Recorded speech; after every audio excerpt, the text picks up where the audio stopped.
And today we're really focusing in, we're looking at the Learn the Fundamentals section, specifically from the official Flutter docs. Think of it as a fast track to grasping the core ideas of how Flutter actually works. Exactly. We've got the map right here, essentially. Our mission today is to give you, whether you're maybe prepping for a Flutter project, or perhaps you're just curious, a really structured overview, those key first steps, Learning Dart isn't just about Flutter, it's becoming a more relevant skill generally.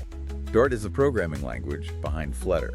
Now, the good news is, if you've got experience with other object-oriented languages, think Java, C++, R, maybe Swift, Dart probably won't feel completely alien. A lot of the core concepts, they'll seem quite familiar.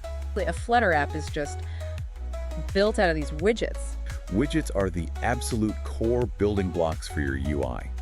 Pretty much everything you see on the screen in a Flutter app, simple stuff like buttons, text, but also complex layouts, even entire screens, it's all widgets. So this section really digs into what they are and how they fundamentally work. Okay, so we've got our widgets, we've arranged them with layout. How do we make them do things? Step 4, state management. That sounds pretty important. State management is basically how you share data between different widgets in your app.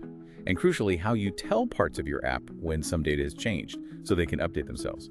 Without good state management, things get messy fast. You get UI inconsistencies, unpredictable behavior.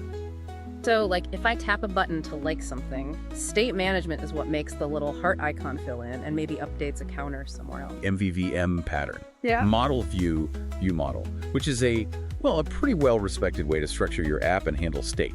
Finally, networking for online data and local data for offline or cached info. Really important bit, asynchronicity.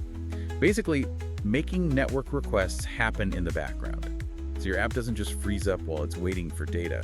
Keeps the UI smooth. Looking back at those areas, Dart, widgets, layout, state, input, networking, local data, which one kind of jumps out at you right now? Is there one you feel particularly drawn to explore next? So your next venture might just be picking one and diving deeper. Happy coding.